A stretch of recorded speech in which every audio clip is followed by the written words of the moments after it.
অলির কথা শুনে বকুল হাসে, কই তাহার মতো তুমি আমার কথা শুনে হাসো না তো।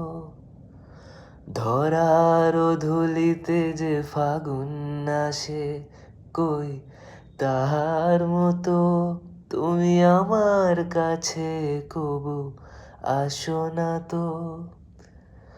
আকাশ পাড়ে ওই অনেক দূরে, যেমন করে মেঘ যায় গয়ুড়ে। আকাশ পাড়ে ওই অনেক দূরে, যেমন করে মেঘ যায় গয়ুড়ে। যেমন করে সে হাওয়ায় ভাসে, কই তাহার মতো তুমি আমার স্বপ্নে কভু ভাসো না তো।